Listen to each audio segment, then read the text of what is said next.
contemple son visage merveilleux, et les choses de la terre pâliront peu à peu.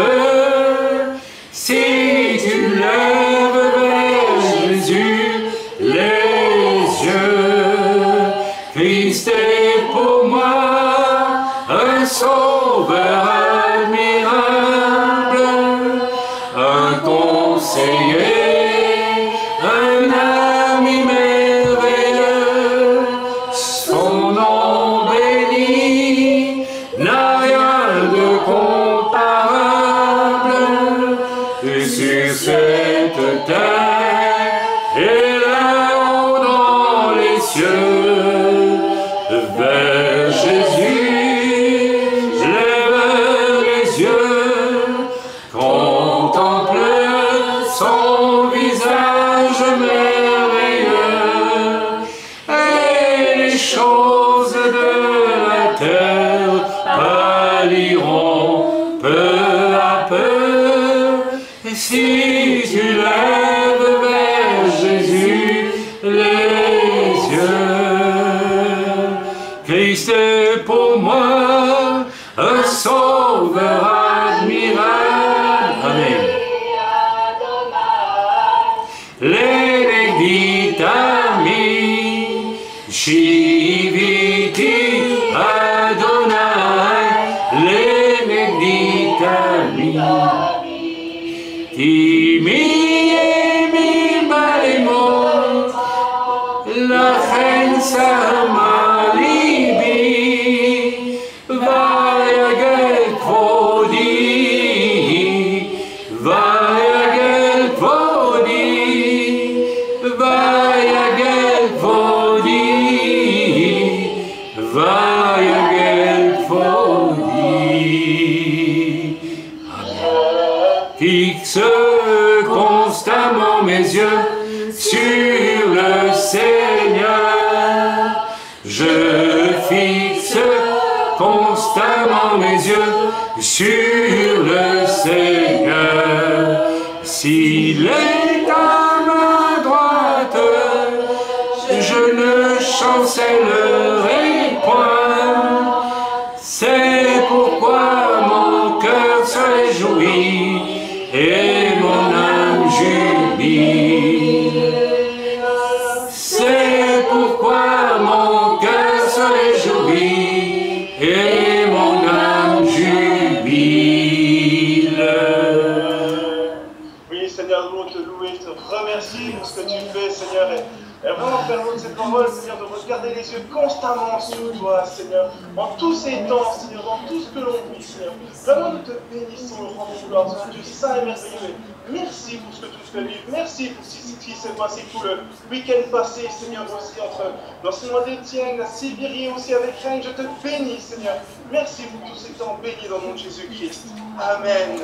Amen. Alléluia. On va prendre un temps, s'il vous plaît, pour louer le Seigneur de tout notre cœur. J'avais l'intention de le faire, puis Arnaud l'a fait, donc je vous demande à tous, dans votre langue, en allemand, en anglais, en ce que vous voulez, en français, on loue le Seigneur et on rentre dans la présence de Dieu. Oui, j'en profite pour dire, oui, nous avons eu, merci pour vos prières, donc dimanche, Yom Rishon, dernier, donc c'est dimanche, en termes européens, j'ai prêché dans l'église Sibérie et je pense que Dieu était vraiment, vraiment présent. Il s'est passé des choses extraordinaires. C'est pour moi une grande bénédiction que de retourner prêcher dans des églises où vraiment le Seigneur agit. C'était formidable. Que Dieu soit loué, que Dieu soit béni. Éternel, notre Dieu, nous te louons, nous te bénissons cet après-midi. Seigneur, nous nous réjouissons de ta présence. Nous nous réjouissons de ce que tu fasses luire sur nos faces cette lumière qui nous parle de toi, de ta sainteté. Si nous sommes sanctifiés, c'est parce que tu es saint. Alors nous voulons te bénir et te louer parce que tu as œuvré de façon profonde, puissante. Tu as sonné du chauffard pendant des semaines et des semaines, des mois et même plusieurs années maintenant parmi nous, pour amener chacun d'entre nous sur ce chemin qui mène à la mesure de la stature parfaite du Messie, du Mashiach, de Christ, de Jésus, de Yeshua. Et c'est ton but. Seigneur, nous te demandons encore pardon pour tout ce qui nous a tenus éloignés de toi, tout en croyant que nous étions tes disciples. Nous t'en demandons pardon. Nous te remercions de nous avoir placés sur ce chemin simple et étroit, qui fait que nous devenons à ton image peu à peu. Et que si la lumière de l'Esprit de Dieu, de Dieu est sur nous, c'est parce que c'est toi qui es saint. Et parce que tu nous rapproches de toi. Tu nous rapproches de toi. Merci Seigneur, je sens cette joie en te priant. Cette joie de t'appartenir. Moi qui suis un homme imparfait, mais que tu as transformé, que tu transformes encore avec une telle patience, une telle bonté, un tel amour. Oh Seigneur, que nous puissions nous approcher de toi, ou peut-être nous placer, si nous ne sommes pas encore sur ce chemin, nous placer sur le premier pas de ce chemin. Oh, aujourd'hui, en ta présence, oh éternel Dieu Tout-Puissant, écoute, écoute mon enfant, dit le Seigneur. Voilà des semaines, des mois, et même pour certains des années que je te parle, mais tu n'as pas voulu m'entendre. Quand j'ai dit à Jérusalem, Jérusalem, Jérusalem, combien de fois j'ai voulu t'amener dans la protection, comme une poule prend ses petits sous ses ailes, mais tu n'as pas voulu. Et la raison pour laquelle nos ancêtres hébreux n'ont pas voulu, c'était très simplement leur orgueil. Le fait de devoir admettre qu'il leur manquait une case, et que Yeshua était cette case-là. Je ne sais pas comment on dit en allemand, Schreckdose, une machine qui déclenche quelque chose. Jésus, il est cette chose que l'on met, quand on a installé toute l'électricité dans un appartement, on met la dernière pièce qui crée le contact et qui donne la lumière. Jésus est cela. Et beaucoup de chrétiens aujourd'hui, vous dites que vous êtes les disciples de Dieu, comme les pharisiens le disaient. Mais votre orgueil, car c'est toujours l'orgueil, vous empêche d'avoir une reddition humble devant Dieu. Et de lui dire, rentre dans ma vie. Tu es la chose qui me manque. Sans toi, ma vie n'a aucun sens. Alors prends garde, mon enfant, prends garde. Parce que voilà longtemps que je t'appelle, longtemps que je te parle. Et tu m'as répondu par des prières de ta bouche, et parfois de repentance, et souvent, mais pas du cœur. Tu n'as pas pris conscience que les écuries de ton âme devaient être vidées, absolument vidées. Tu ne l'as pas voulu jusqu'à aujourd'hui.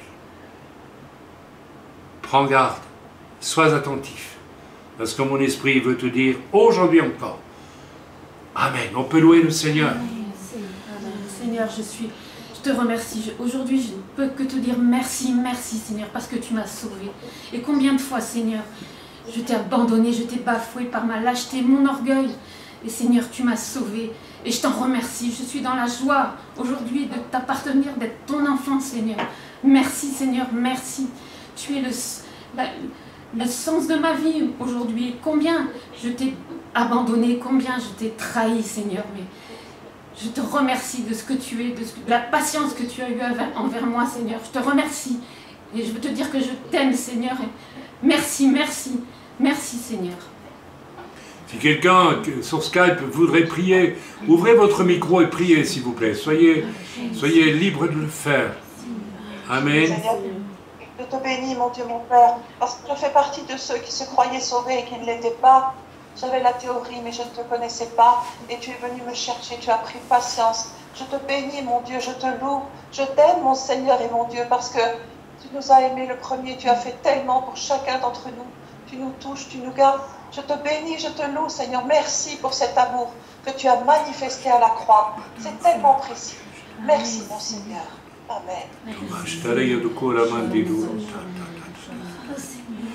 E de bocce di Dio lo coraba, Dio lo sunda di bidi, di kindi di bairo, e rebedi di canto tutto vasia sta Dio lo coraba, Dio non tro, e die Gott, rot me di vil, helli, tet mai, besisch, de Gott, mai de do, rot. Adonai,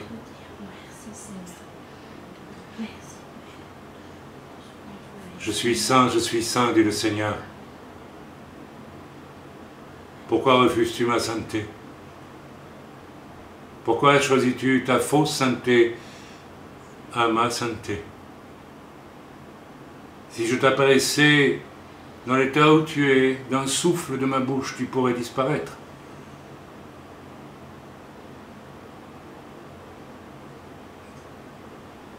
Mais je suis infiniment patient. Mon fils a payé pour toi. Ce que j'attends de toi, dit le Seigneur, c'est qu'enfin tu fléchisses le genou au fond de toi-même et que tu cesses, par orgueil, de m'opposer ta fausse sainteté, celle que tu fabriques, celle que tu crois être défendable parce que c'est le produit de ta religion que tu m'opposes. Sache que tu es exactement dans la position des pharisiens qui m'ont opposé leur religion en essayant même de me confondre, moi l'Éternel, parce que Jésus était Dieu, est Dieu. Cesse d'essayer de vouloir me confondre avec ta religion. Fléchis le genou. Je t'aime. Je te tends les bras depuis si longtemps. Laisse-moi prendre ton âme et la réchauffer au rayon de mon amour, de ma force, de ma grandeur, de ma paix, de ma justice. Tu ne les connais pas encore, ces choses. Mais, dit le Seigneur, si tu refuses, il me faudra un jour respecter ton choix et te laisser choisir de ne pas bénéficier de mon amour, de mon salut et de ce que je veux t'offrir, c'est-à-dire une nouvelle naissance. Sache que ma peine est grande, dit le Seigneur, ma souffrance est immense. Je voudrais tellement que tu te réconcilies avec moi, ton Père, à travers Yeshua. Le Saint-Esprit t'a déjà parlé, mais ton orgueil t'empêche d'entendre. Incline ton front, incline tes genoux devant moi. Arrête. Les œuvres que tu me proposes sont fatalement imparfaites et je n'ai pas de regard sur elles. Je ne les aime pas. Même lorsque tu veux témoigner de moi, tu ne le fais pas quand je te le demande, ni où je te le demande, ni comme je te le demande. Tu le fais quand toi tu le décides, comme tu le décides et où tu le décides. Parce que cela te convient à toi. Tu travailles à côté de moi, mais tu ne travailles pas avec moi. Incline ton genou devant moi. Repens-toi. Amen. Nous chantons le chant, Arnaud, s'il te plaît, Shimcha Kadosh, ou bien nous attendons quelques instants, peut-être quelqu'un veut prier encore. Je vais faire quelque chose parce que je crois que le Seigneur veut que je le fasse. Je vais sonner du chauffard. Comme un homme tiroir, ça veut dire le Seigneur t'appelle. Yah, la contraction du mot Yahvé, Yahweh, t'appelle.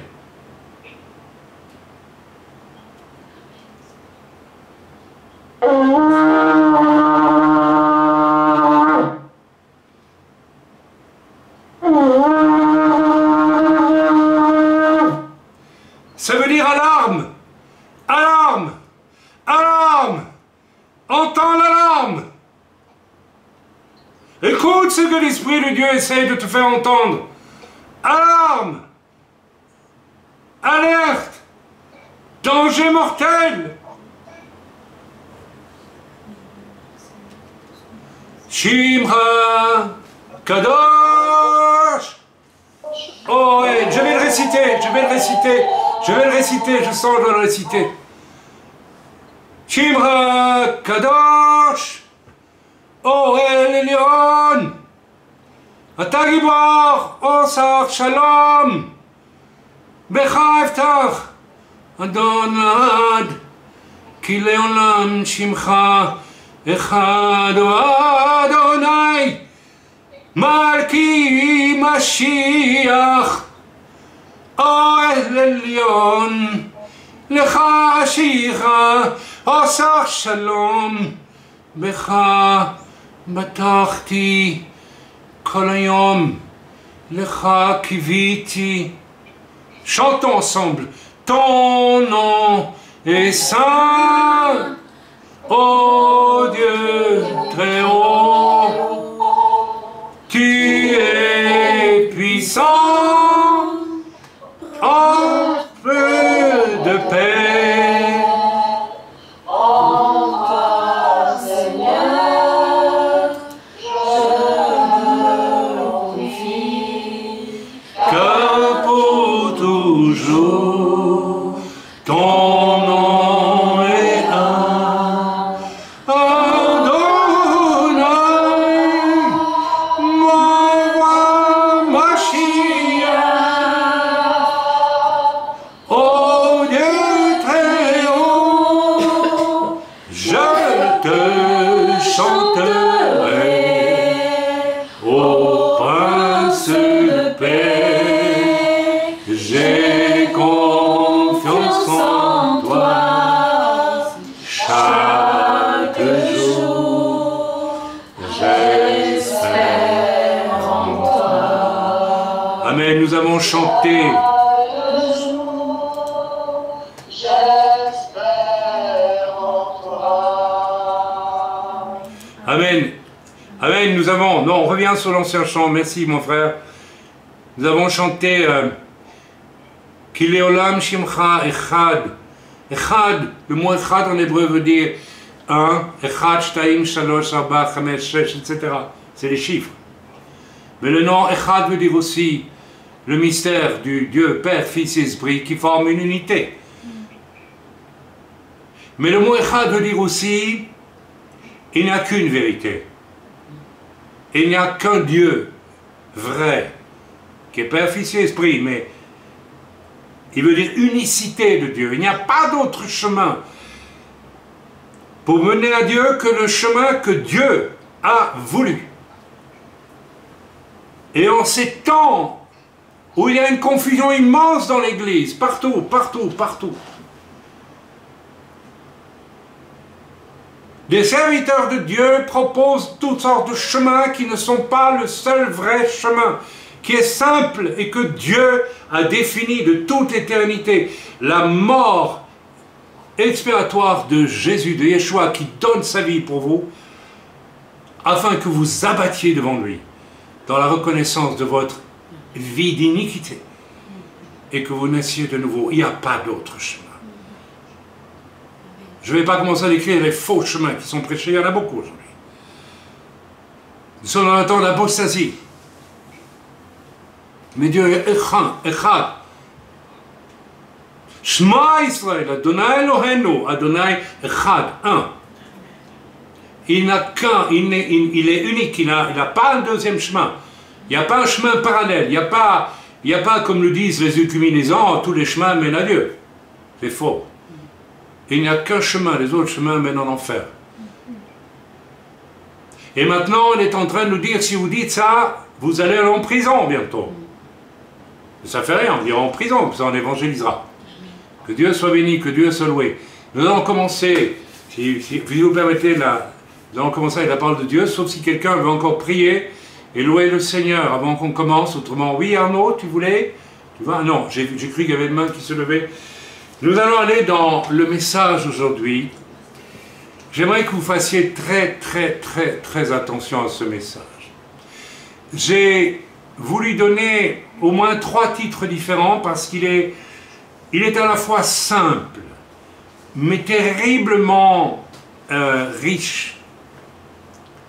D'ailleurs, les choses les plus riches avec Dieu sont toujours les plus simples. Tous les serviteurs de Dieu qui connaissent, alors j'ai rien contre ceux qui étudient la théologie, il en faut. D'ailleurs, notre frère a fait des études de théologie, notre frère Étienne. Mais on connaît tous que nombre de théologiens se sont perdus dans des choses au fond secondaires, sophistiquées, sans jamais trouver vraiment la réponse. C'est-à-dire qu'ils ont transformé ce que l'Esprit de Dieu nous amène à comprendre par ce qu'ils ont voulu comprendre par leur caboche, leur tête. On ne comprend pas Dieu avec sa tête. On ne comprend de Dieu que ce qu'il veut bien nous révéler. Moi, je suis profondément bête. Parce que j'ai compris que si Dieu ne me parle pas, je peux faire tout ce que je veux. Je suis né dans un milieu d'intellectuels. Je sais ce que c'est que les gens qui réfléchissent beaucoup et qui croient être intelligents, qui sont absolument inintelligents. Mais ils ne savent même pas. C'est ce que l'apôtre Paul dira de ses frères juifs. Ils ont l'élection, ils ont les alliances, ils ont les prophètes, ils ont tout. Mais il manque d'intelligence. L'intelligence qui est ouverte par l'Esprit de Dieu et qui me fait comprendre les choses de Dieu. Alors j'ai donné plusieurs titres à ce message, je ne sais pas lequel je dois mettre, parce que je sais que les gens écoutent les titres, et selon les titres, ils vont écouter, ils ne vont pas écouter. Non, j'ai remarqué ça. Si vous parlez de l'Antéchrist, de tout, alors là, les gens ils se ruent. Ou bien de la famine qui vient, là tout le monde va écouter. Ça peut être embêtant parce que il vient des choses terribles sur la planète, mais le Seigneur nous dit, mais vous n'avez rien à craindre. Vous ne devez pas vous occuper tout le temps de tout le mal qui vient. Il faut enseigner sur ce qui vient. Et notre frère le fait très très bien. Il nous apprend des choses. Moi j'ai appris des choses le Shabbat dernier. Et je le remercie.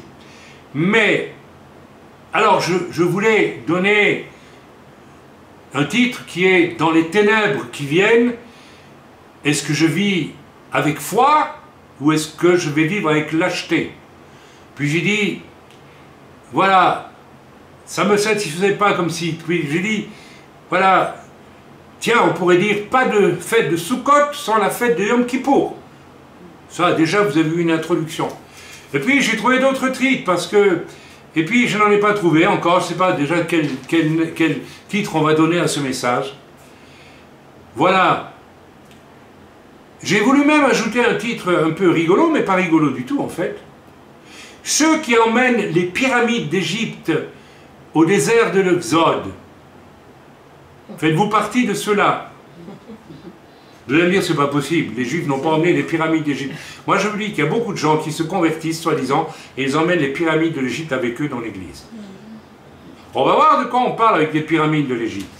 C'est le monde de Satan, c'est le monde de leurs désirs à eux, c'est le monde de leur passion à eux. Vous savez, Moshe était prince d'Égypte, il a été élevé à l'égyptienne, il était intelligent, il était instruit, il était riche. Il a fallu que Dieu l'arrache à tout ça pour que... Alors voilà, donc, nous allons lire un court passage dans Philippiens au chapitre 1er, versets 1 à 6. Mais avant cela, nous allons faire une petite introduction sur la signification, une des significations possibles de la fête de Sukkot. La fête de Sukkot, c'est la fête des cabanes. J'aime bien cette expression, une cabane. Donc, au moment de la fête de Sukkot, on sort de sa maison avec son toit, avec ses meubles, ses secrets de famille. Les choses ne sont pas toujours parfaites. Et on sort et on s'installe pendant 7 jours dans une cabane.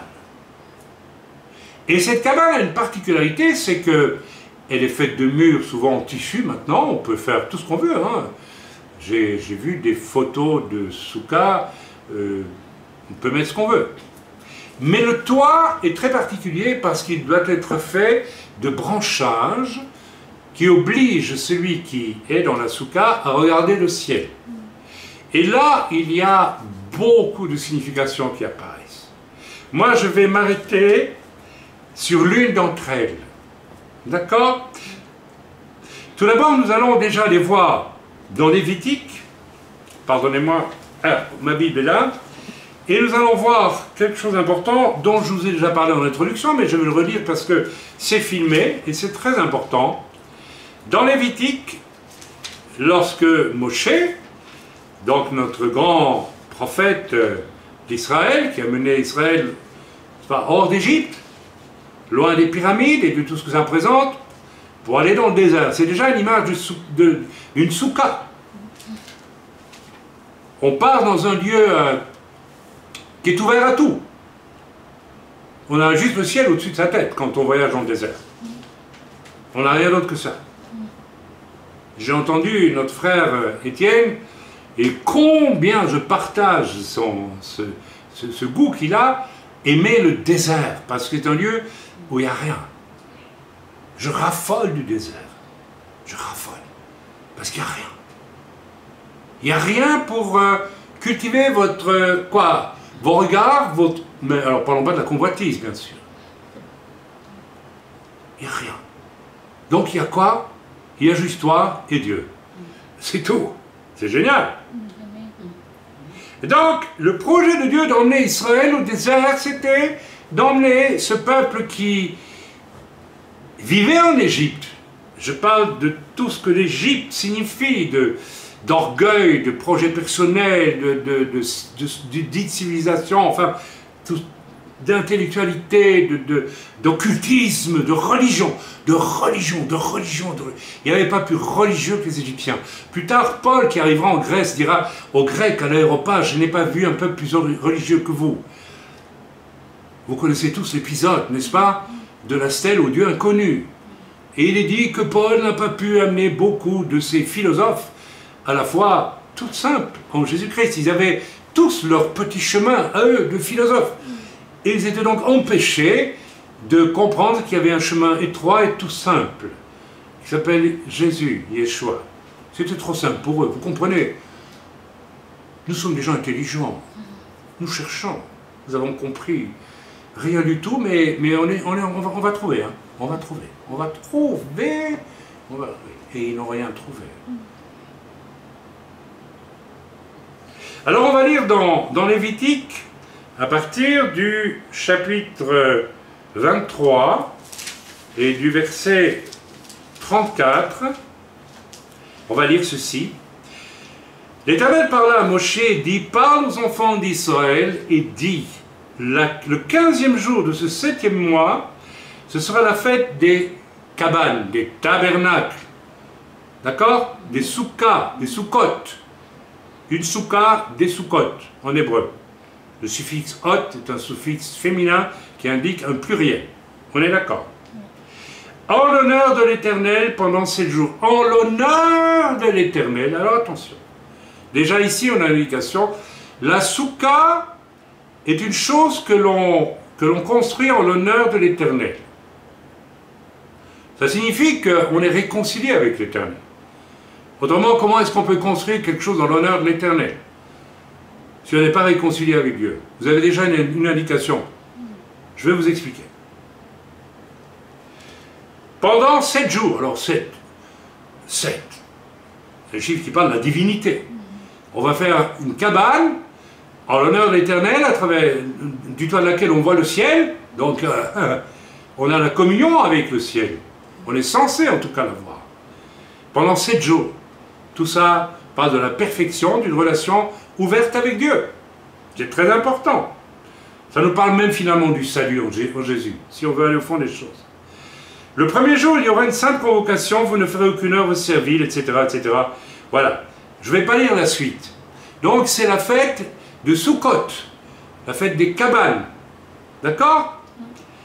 Mais avant cette fête, si vous montez plus haut, vous allez au verset 26, il est dit, l'Éternel parla à Moshe et dit, donc c'est avant la fête de Sukkot, L'Éternel parle à Moshe et dit, le 10e jour de ce 7e mois, ce sera le jour des expiations.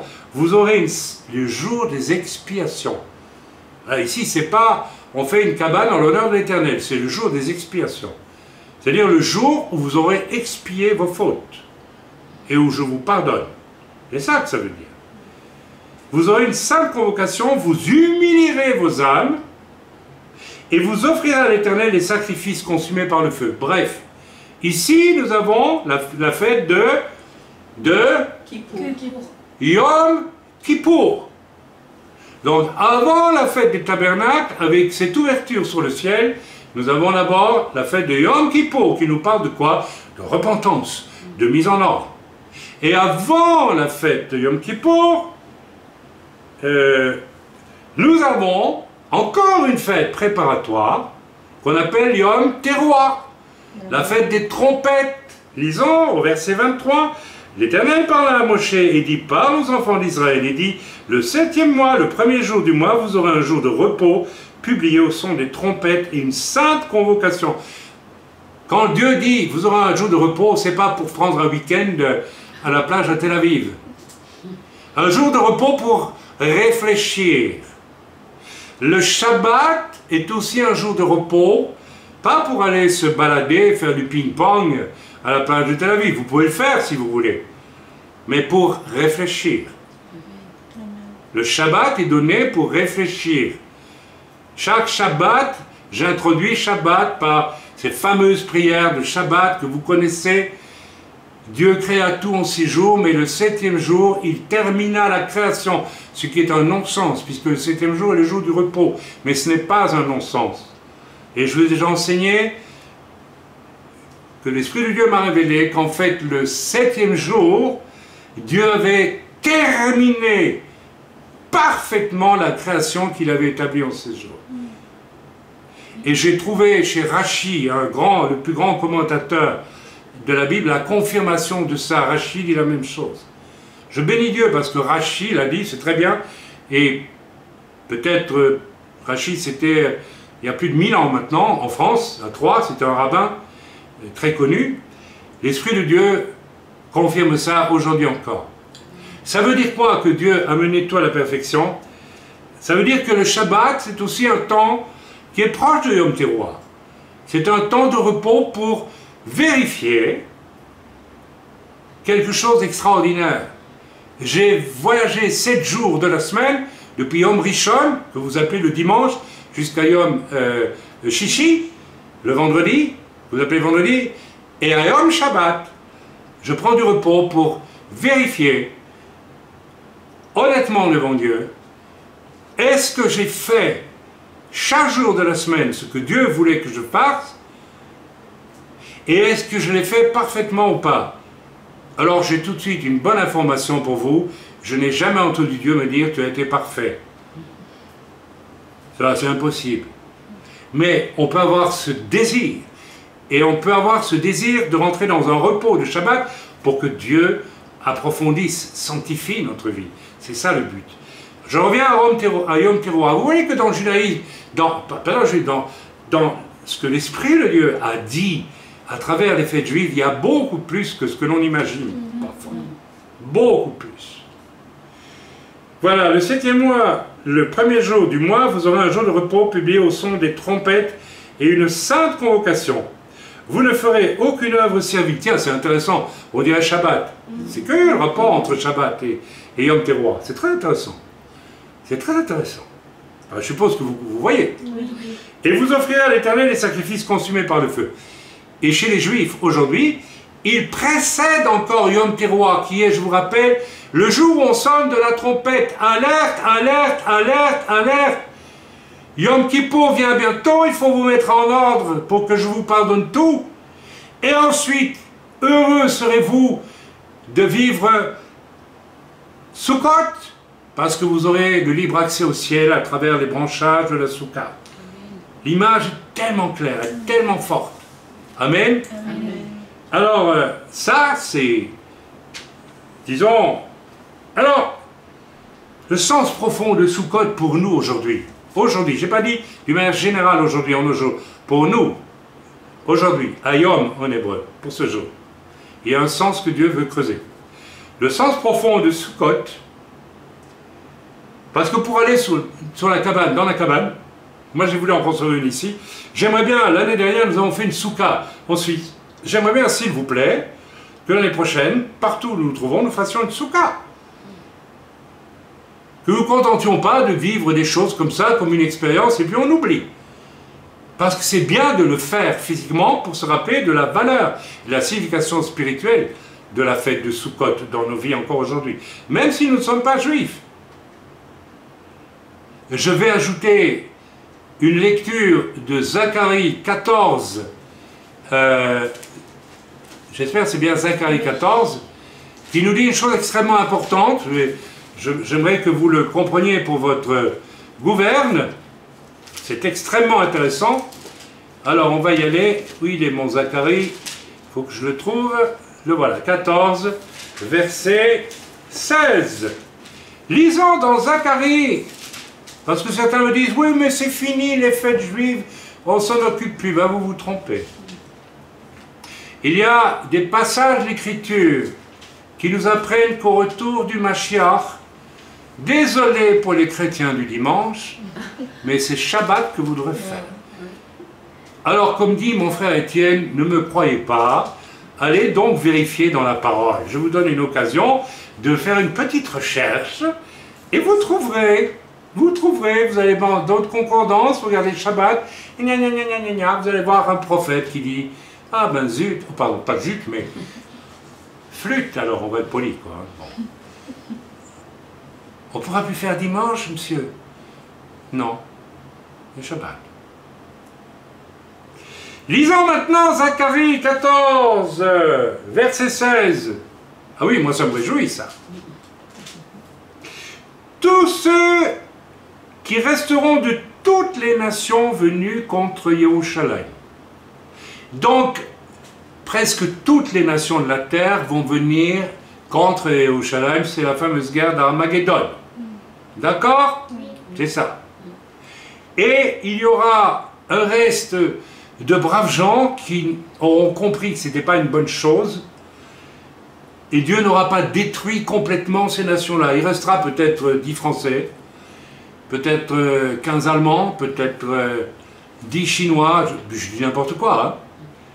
Mais il restera un reste de nations. Et qu'est-ce que l'Éternel dit prophétiquement par Zacharia? Il dit ceci: tous ceux qui resteront de toutes les nations venus contre Jérusalem lors de la bataille d'Armageddon monteront chaque année, donc il y aura une délégation de tous ceux qui auront survécu à la destruction de leur nation, parce que Dieu va détruire les nations quand il revient. Ça c'est clair. Monteront chaque année pour adorer le roi, l'Éternel des armées, et et pour célébrer la fête de Sukkot. Youpi! Tous les ans, il y aura un reste des nations qui n'auront pas été complètement détruites, qui monteront à Jérusalem. Et attendez, c'est pas tout, oh là là, malheureusement c'est pas tout. S'il y a des familles de la terre qui ne montent pas à Yerushalayim, pour adorer le roi, l'Éternel des armées, la pluie ne tombera pas sur elle. Si la famille d'Égypte ne monte pas, si elle ne vient pas, la pluie ne tombera pas sur elle. Elle sera frappée de la plaie dont l'Éternel frappera les nations. Ça veut dire quoi tout ça? Ça veut dire que dans cette prophétie que je viens de vous lire, qui va s'accomplir au retour du Seigneur, eh bien il y a une dimension extrêmement importante. Et j'essaie de vous faire deviner laquelle. Quelle sera la condition pour que joyeusement ce reste des nations monte à Jérusalem? Ben, je vais vous la dire. L'humilité, mes amis. Donc là, il y a, même dans l'enchaînement des slichot, de Yom Teruah, Yom Kippour et Sukkot, une condition fondamentale pour le vivre spirituellement, avec ce que ça signifie dans l'économie du salut en Yeshua. On se comprend, hein? Il y a une condition fondamentale, c'est l'humilité. Et l'obstacle à l'humilité, je vais vous apprendre une grande nouvelle que vous ne connaissiez peut-être pas. Je vais vous faire sourire un peu. C'est l'orgueil. L'orgueil. Il n'y a rien d'autre qui vous empêche de vraiment recevoir Jésus comme votre sauveur. Et vous pouvez fabriquer tout un théâtre d'apparence qui est le vôtre pour vous convaincre, vous, que. Mais Jésus vous regarde et dit, « Niet, camarade. Niet, je ne te connais pas. » Sans humilité, pas de salut possible. On continue. Sukkot. Sukkot, c'est sortir de sa maison fermée. C'est une image de notre âme, en fait, avec tout ce qu'il habite. Mon passé, mes expériences, mes traditions familiales, mais aussi mes blessures secrètes, enfin tout ce qui mugit dans mon âme et d'où je dois complètement sortir pour pouvoir être sauvé. Je dois quitter la maison pour entrer dans la soukha. C'est extrêmement important. Ça signifie que je dois passer du monde de la chair au monde de l'esprit et au monde de la foi en Dieu. Un des problèmes d'énormément de chrétiens qui ne sont pas nés de nouveau, c'est qu'ils sont incapables d'avoir la foi en Dieu. Donc ils bricolent leurs propres solutions. Quand je suis venu au Seigneur, je gagnais ma vie en homme de théâtre. Je n'avais rien d'autre.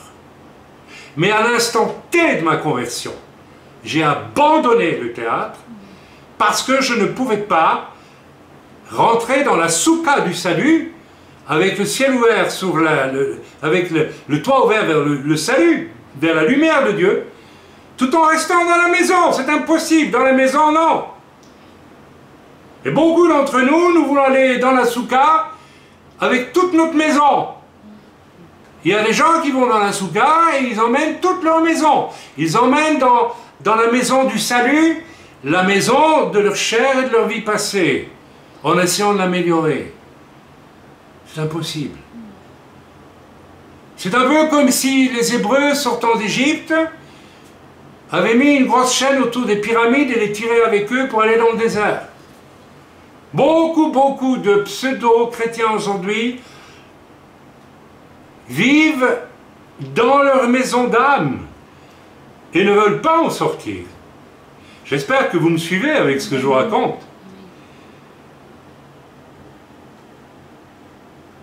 Entrer dans le salut en Yeshua, c'est sortir de nos maisons, c'est sortir de tout notre héritage, celui de nos pères, nos mauvaises habitudes, tout. Certaines personnes, j'ai entendu une personne ces jours-ci, qui n'obéit pas au Seigneur, et qui est centrée sur elle d'une façon terrible, et qui m'a dit, dans les larmes, mais voilà, il faut prier pour moi parce que un de mes parents, lorsque j'étais adolescente, m'a fait ceci et m'a culpabilisé en me disant ceci, donc je ne suis pas capable maintenant de prendre mes responsabilités. Quoi? La personne vit toujours et se masquer derrière le péché de quelqu'un d'autre qui a été commis contre elle, pour justifier qu'elle-même continue à pécher. Je ne sais pas si vous me suivez. Il y a toute une école de prédication aujourd'hui qui va dans ce sens. Toute une école de faux, un chemin qui ne conduit absolument pas à Jésus, qui conduit à des thérapeutes chrétiens, qui vous entretiennent et vous font payer d'ailleurs bien cher leur thérapie. J'ai envie de leur dire en face un mot pas très poli. Sale type!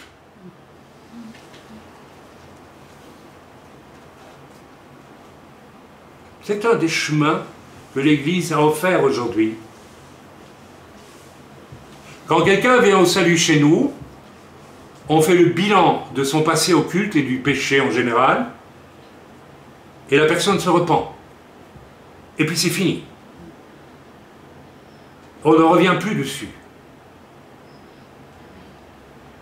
Il y a des gens qui aiment revenir sans arrêt sur les choses en trouvant toujours une excuse psychologisante à telle faille, à tel péché, à ceci, à cela. C'est une voie de perdition et je vous invite à la quitter le plus vite possible. Sortez de là, c'est Babylone, c'est un des rayons du soleil noir de Babylone qui vous a atteint. Dégagez-vous de ça. Au contraire, passer dans la soukha, c'est apprendre et accepter de vivre non plus en dépendance de mes émotions, de mon passé, de ceci, de cela. Il faut guérir sans cesse. Mais c'est passer dans l'univers où l'on accède lorsque l'on est de nouveau et où on renonce à tout en disant maintenant, par la foi, je dépends de toi, Éternel. Le jour où le salut est entré dans ma vie, je gagnais ma vie avec le théâtre et j'allais le gagner de plus en plus puisque j'étais appelé à travailler avec des gens, bon bref, célèbres, même au cinéma, etc. Mais instantanément, quand j'ai accepté Jésus, instantanément, c'était fini. J'ai commencé immédiatement une relation un peu houleuse au début, parce que j'avais des choses à mettre en ordre. Je ne le cache pas. Vous, peut-être pas, mais moi, j'avais des choses à mettre en ordre. Et Dieu a nettoyé les écuries, croyez-moi. Et c'était très bien qu'il le fasse. Vous, peut-être pas, vous êtes déjà saint, peut-être en naissant, comme certains le croient, ou presque. Mais je souhaite de tout cœur que vous êtes passé par la phase de nettoyage des écuries aussi. C'est important. Mais j'ai accédé directement, et tout qui réellement laisse Dieu briser son orgueil. Rappelez-vous le témoignage que j'ai déjà donné 100 fois. Pourquoi je répète ce témoignage sans arrêt depuis des mois et des mois maintenant? Le jour où Jean-Louis Jaillet prêchait dans la salle de l'Albertine à Bruxelles, magnifique salle, il y avait peut-être 30 personnes. Et lorsqu'il a fait l'appel pour recevoir le salut, je me suis levé, je mesure 1,88 m. Mon futur pasteur était derrière moi, je ne le connaissais pas. Il m'a dit, j'ai rigolé parce que je t'ai vu lever la main tellement haut, tu voulais être sûr d'être sauvé. Tu l'as levé très haut, tu touchais presque le plafond. J'ai pas eu peur de montrer que je voulais être sauvé. Sauve-moi! Sauve-moi! Que ma femme a trouvé il y a une semaine ou deux, je le veux aussi. Mais, quand le prédicateur a fait l'appel, j'ai pas pu bouger de mon siège. J'ai entendu ce témoignage chez une personne ces jours-ci aussi, et qui m'a dit, c'est parce qu'il y avait des puissances démoniaques dans ma vie qui m'empêchaient de me lever. Mensonge! Moi aussi j'avais touché à des puissances occultes. J'avais touché à l'astrologie. C'était tout ce que j'avais fait. Mais c'est fort. Mais Dieu ne m'a pas dit ça. Quand j'étais paralysé sur mon siège à Bruxelles, il m'a dit, foutu orgueilleux, tu vois ton problème? Tu es une bête d'orgueil, et cet orgueil, tu vas me l'abandonner, là. Tu vas le laisser tomber. Mes amis, quand Dieu m'a dit ça, j'ai haï mon orgueil. Je l'ai vu, j'ai dit, mais c'est pas possible. Tu es une bête d'orgueil, c'est affreux, c'est atroce, c'est moche, c'est laid, c'est vil, c'est inintelligent, c'est tout ça à la fois. Et 2 semaines après, quand Jean-Louis Jaillet est venu de nouveau prêcher à Liège, je me suis levé dans la salle, il y avait 20 personnes dans cette salle. Mais il y avait du monde quand même. J'ai même pas réfléchi. Je me suis avancé à la fin du message, je me suis jeté à genoux devant lui. Et Jean-Louis s'est approché de moi et il a dit que tes chaînes tombent. Les chaînes de mon orgueil sont tombées. Et toutes les chaînes occultes qui devaient partir sont parties aussi. J'étais rempli de la puissance de Dieu. Oui, de la puissance de Dieu. J'étais un jeune chrétien. J'ai été visité. Si je vous raconte la suite, vous allez être stupéfait. J'ai rencontré un homme démoniaque qui venait pour m'attaquer et je l'ai regardé droit dans les yeux, en plein Liège. J'étais assis à une terrasse avec ma femme et une autre chrétienne. Et quand ce gars m'a vu, il s'est enfui en courant. Tellement il a eu peur. Voilà l'homme orgueilleux, dont l'orgueil a été brisé. Dieu l'a visité et Dieu l'a établi dans son royaume. Voilà, mes chers amis, il n'y a pas d'autre façon d'entrer dans le salut. Il faut d'abord se mettre à genoux devant Dieu. Et si tu ne veux pas le faire, continue. Tu es orgueilleux, c'est ton choix. On continue, on continue. Aller dans la soukha, c'est apprendre à voir le ciel ouvert et de comprendre que j'ai une relation fatalement non plus avec tout ce qui est dans ma maison, la maison représentant tout mon passé finalement. Vous me comprenez, n'est-ce pas? Oui. Mais une relation ouverte avec Dieu qui implique la foi. Amen. Loin de ma vaine manière de vivre en dépendance de ce qui n'est pas Dieu, c'est-à-dire mes émotions, mes projets, mes blessures du passé, etc., etc., etc. Enfin, tout ce qui relève de l'âme, finalement, et qui doit disparaître absolument. Voilà, j'avais écrit aussi, et je pense que je vais le redire, n'est-ce pas, il y a quelque chose d'extraordinaire, c'est que, n'est-ce pas, Dieu, en amenant le peuple d'Israël dans le désert, l'a amené dans la plus grande des soukas. Il n'y avait même pas de branchage au-dessus de lui quand il a marché. Et il a dû marcher 40 ans parce qu'il était incapable de comprendre. La preuve, c'est que lorsque Moshe a envoyé, n'est-ce pas, 12 représentants, 12 espions, il n'y en a que 2 qui sont revenus parce qu'ils avaient la foi. Qu'est-ce qu'ils ont vu dans le futur Eretz Israël? Ils ont vu des géants, il y avait des géants. Mais ils ont vu aussi d'énormes grappes de raisins comme ça. D'ailleurs, c'est intéressant, aujourd'hui en Israël, nous avons des raisins comme des prunes. C'est incroyable. Les raisins ici, c'est nouveau. On a des raisins. Ça me fait plaisir de vous voir, les sœurs. Ils ont l'air en pleine forme. Là, on a des sœurs en pleine forme. Là, je les regarde et Alléluia! Alléluia! Alors, ils ont vu qu'il y avait des grappes de raisins comme des prunes. C'est le pays où coule le lait et le miel, mais il y avait des géants. Et sur les 12, 10, malgré qu'ils ont vécu 40 ans dans la plus grande des soukas, c'est-à-dire le désert, n'avaient pas encore une relation de foi à l'Éternel. Malgré qu'ils ont marché 40 ans sans que leur godasse ne s'use, essayez pour voir, malgré qu'ils ont marché 40 ans avec la manne qui descendait du ciel tous les jours, essayez pour voir, malgré que Dieu leur a dit, ah, vous voulez manger de la viande, allez, je vous envoie des cailles, allez, mangez des cailles, et puis c'est bon.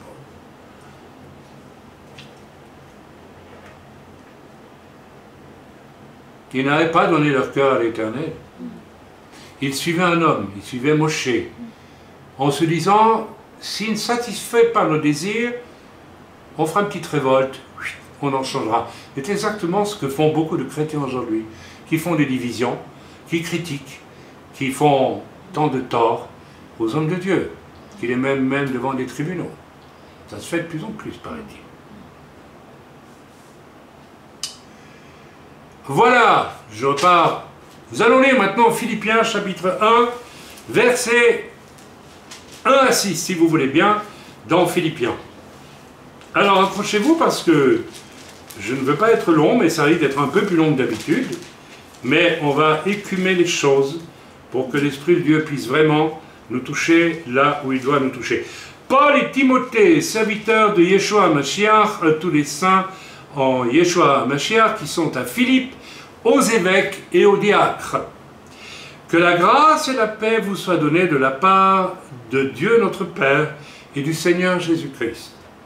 Vous savez, si Paul dit ça, c'est qu'il sait qu'il a affaire à de vrais croyants, qui sont passés de leur maison de péché, la vieille nature, à la soukha depuis longtemps. On va regarder maintenant ce discours, passer de la maison ancienne à la soukha. Vous êtes d'accord avec ça? Amen. Amen. Tout le monde a dit Amen. Je rends grâce à mon Dieu de tout le souvenir que je garde de vous, ne cessant dans toutes mes prières pour vous tous de manifester ma joie au sujet de la part que vous prenez à l'Évangile depuis le premier jour jusqu'à maintenant. Verset 6 à présent. Je suis persuadé que celui qui a commencé en vous cette bonne œuvre la rendra, excusez-moi, parfaite pour le jour de Jésus-Christ, de Yeshua Mashiach. C'est quoi le jour de Yeshua Mashiach? C'est le jour de son retour, mais c'est le jour aussi où tu vas comparaître devant lui, pour le jour de Jésus. Nous avons tous un jour de Jésus devant nous.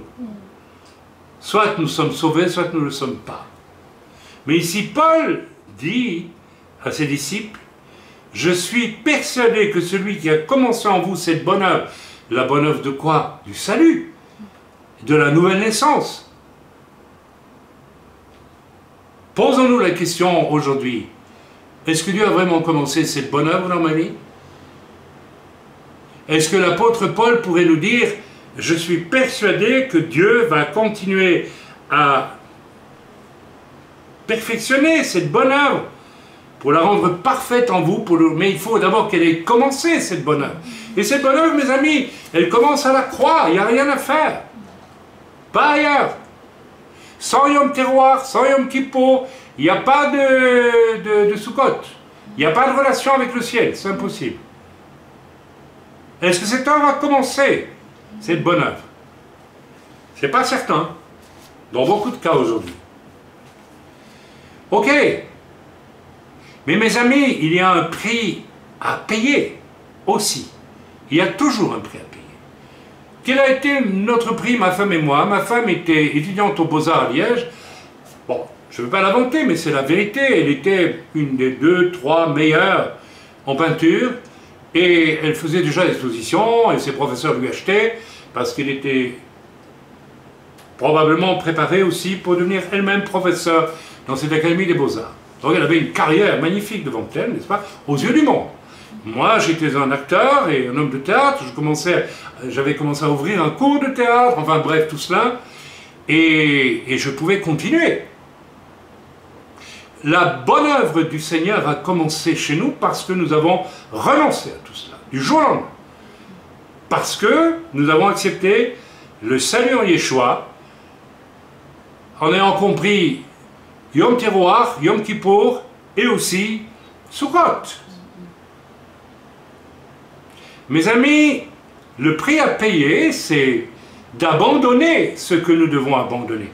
Je voudrais insister là-dessus.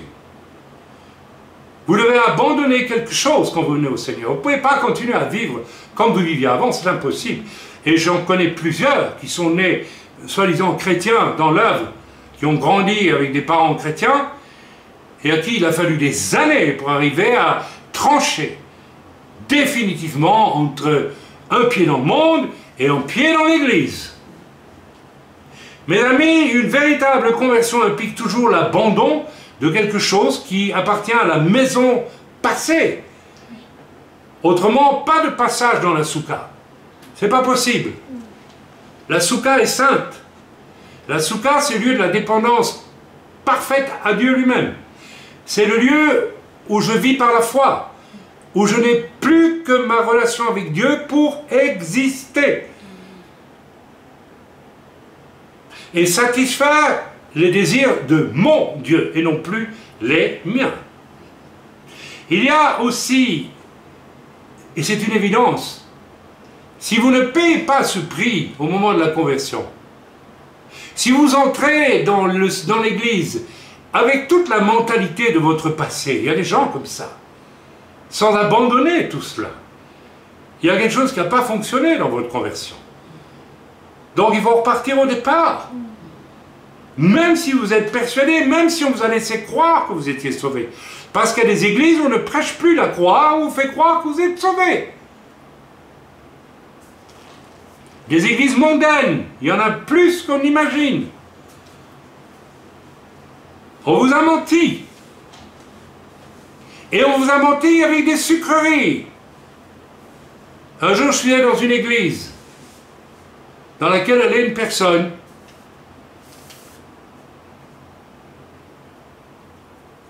Alors j'étais au culte.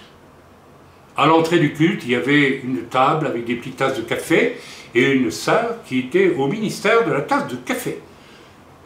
Bonjour, vous êtes qui? Oui, d'accord, mais du thé de café. Puis à la table suivante, c'était la table de quelques livres de la dénomination du pasteur, et puis il y avait comme ça les gens, et puis vous entriez, on vous conduisait à votre place, vous asseoir, et puis il y avait le culte, c'était bien fait, bien joli, bien propre, et puis etc.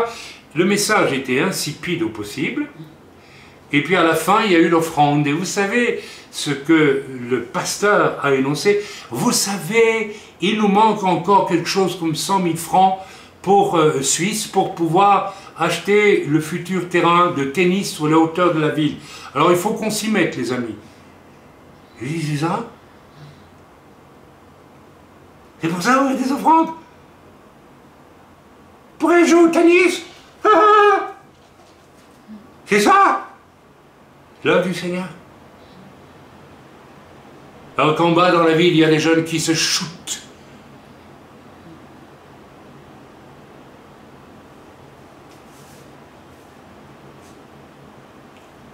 Nous pouvons lire maintenant autre chose dans cette parole que nous allons lire dans Philippiens, au chapitre 1er. Je me demandais que je suis sorti de cette église profondément attristé. Alors le gag, c'est que, enfin c'est pas un gag, mais, alors j'ai perdu mon Philippien, je le retrouve. C'est qu'après la réunion, j'ai voulu aller dire bonjour au pasteur. Je lui dis désolé, je ne veux pas fustiger, je ne donne pas de nom, donc. Et j'ai dit bonjour, comment allez-vous? Je suis un tel. Il m'a regardé, puis il était mal à l'aise et il n'avait rien à me dire. Quoi? Un homme de Dieu rencontre un homme de Dieu et ils n'ont rien à dire. Il y a un problème. Il m'est arrivé dans d'autres églises où je n'étais pas connu, de venir m'asseoir un jour, et l'homme de Dieu, qui était un véritable homme de Dieu, est venu me taper sous l'épaule par derrière et m'a dit « Mardi, c'est toi qui prêches à la réunion, je ne te connais pas, mais le soeur m'a dit c'est toi qui prêches. » Et l'Esprit de Dieu, il raconte quoi dans tout ça? Vous voyez qu'il joue au tennis sur les hauteurs de la ville? Pof, pof, pof. M'étonnerait. Lisons à présent quelque chose d'intéressant aussi au verset 19. Au verset 19. Lisons. Car je sais que cela tournera à mon salut. Paul parle de ses persécutions. C'est intéressant les persécutions des serviteurs de Dieu. Parce que là aussi, vous allez être révélés pour ce que vous êtes vraiment. Eh oui. Car je sais que cela tournera à mon salut grâce à vos prières. On peut lire un peu plus haut. Voilà. Quelques-uns, il est vrai, prêchent Christ par envie et par esprit de dispute, verset 15. Mais d'autres le prêchent avec des dispositions bienveillantes. Ceux-ci agissent par amour, sachant que ceux-ci établis pour la défense de l'évangile, tandis que ceux-là, animés d'un esprit de dispute, annoncent Christ dans des intentions qui ne sont pas pures. Ah là là là là, qui ne sont pas pures. Vous savez qu'on peut annoncer Christ en étant plein d'orgueil, d'esprit de rivalité, hein, ça existe beaucoup, croyez-moi. À cela, Jésus dira un jour, toi, retire-toi, je ne t'ai jamais connu, tu commets l'iniquité. Mais j'ai chassé des démons, mais j'ai prié pour des malades, mais je ne te connais pas. Retire-toi, tu commets l'iniquité.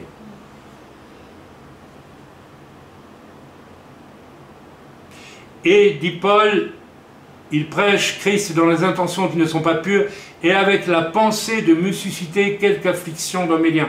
Vous savez que ça existe entre serviteurs de Dieu? Ça, c'est Paul qui le dit, c'est pas moi. Hein? Il y a des hommes de Dieu qui prêchent pour leur propre gloire, à qui Dieu dira un jour, je ne te connais pas. Et ceux-là, vous êtes certains que si vous les croisez, ils vont vous en faire valoir, voir de toutes les couleurs. Si vous ne prêchez pas Christ par orgueil ou intérêt, mais que vous le prêchez par amour pour Christ.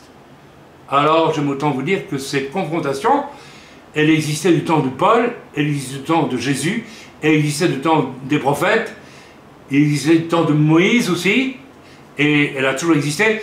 Elle a déjà existé entre deux frères, Caïn et Abel. L'un fait un sacrifice que Dieu lui demande de faire, on sait très bien lequel. L'autre, il offre ses betteraves, ses carottes et ses cacahuètes pour dire « Tu as vu comme je suis bien, moi, je te montre ce que je sais faire. » Alors Dieu lui renvoie ça dans la figure avec de la fumée, il dit « Je n'ai rien à faire de ton truc. » Alors il tue son frère. C'est encore comme ça aujourd'hui. Là aussi, il faut savoir dans quel camp je me trouve. Je suis dans le camp des tueurs par jalousie ou je suis dans le camp de ceux qu'on peut tuer parce qu'ils aiment le Seigneur.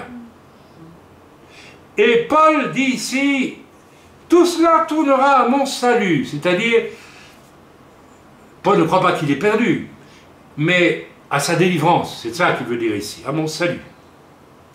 Car je sais que, grâce à vos prières et à l'assistance de l'Esprit de Yeshua Mashiach, selon la ferme attente de mon espérance, selon la ferme attente de mon espérance. Donc Paul dit ici, je compte sur vos prières.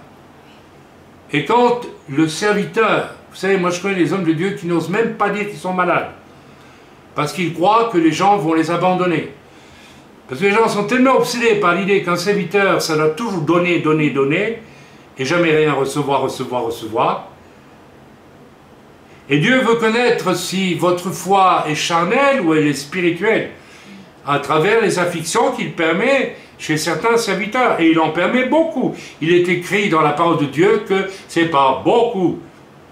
Fil, je ne sais pas comment on dit en allemand, mais en français, tribulation, qu'il faut entrer au ciel. Alors ne faites pas d'illusions, les hommes de Dieu passent par de grandes tribulations. Et là on vérifie si vous êtes de votre maison ou de la souka. Parce que si vous êtes de la souka, vous êtes nés de nouveau, vous allez les soutenir. Et alors mieux que ça, regardez, lisons bien la parole qu'on a lisons. Que dit Paul ici? C'est extrêmement important. Très très important. Il dit, je sais que cela tournera à mon salut, c'est-à-dire à ma délivrance, grâce à vos prières et à l'assistance de l'Esprit de Jésus, verset 20, selon ma ferme attente et mon espérance, et je n'aurai honte de rien de tout ce qu'on va me faire. Paul est en train de nous dire, j'ai la foi. Les circonstances ne troublent en rien sa foi. On peut subir les pires choses. Richard Wurmbrand, qui est le premier homme de Dieu, qui quelque part m'a appelé au ministère, a passé 14 ans à 15 mètres dans le sol, dans une geôle noire, où on lui faisait manger ses excréments, boire son urine, où on l'a battu, on l'a torturé, où il n'a pas vu le jour pendant je ne sais pas combien d'années, 14 ans je pense. On lui a tout pris, sa santé, on lui a pris sa pureté, il le confesse lui-même. Il devenait tellement fou qu'il délirait dans des pensées impures. Le diable l'attaquait. Il a tout perdu, sauf une chose. La foi. En celui qui un jour l'a sorti de là. Alors mes amis, est-ce que je suis rentré dans la souka ou je suis toujours dans ma bicoque à moi? Est-ce que je fais peut-être pire que les Hébreux qui ont quitté l'Égypte avec l'or de l'Égypte? Dieu le leur a donné, mais ce n'était pas pour faire un veau d'or, hein, c'était pour autre chose, pour les ustensiles du futur temple. Bref. Mais vous imaginez les Hébreux qui disent, mais on va prendre des pyramides avec nous.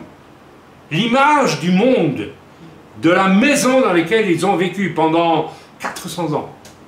On va les emmener avec nous. Et je vais vous dire, dans le cœur de beaucoup d'Hébreux, ils ont emmené les pyramides.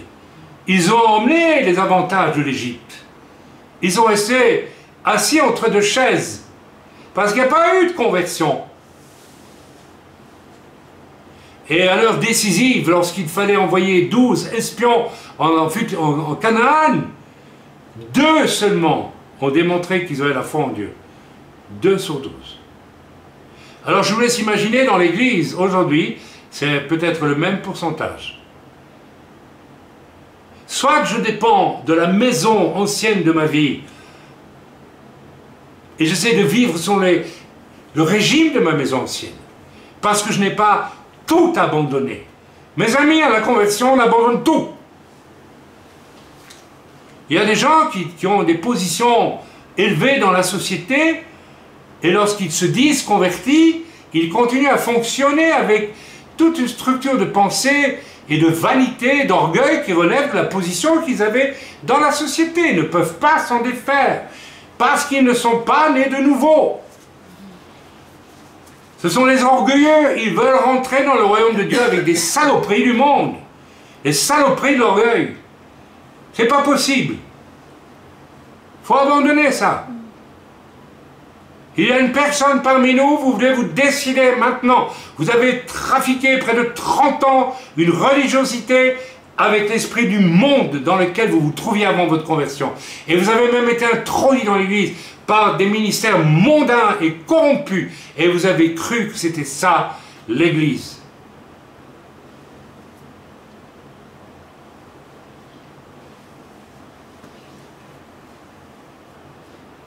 Mes amis, à travers les persécutions que Dieu permet contre les hommes de Dieu, vous savez, Moshe a été persécuté, on a voulu prendre sa place. Sa propre sœur, voulait prendre la place de son frère, de Moshe. Wow, elle a payé cher. Hein. Elle a été impure et hop là, loin d'Israël pendant 40 jours, je pense. 70 jours, 40 jours, je ne sais plus.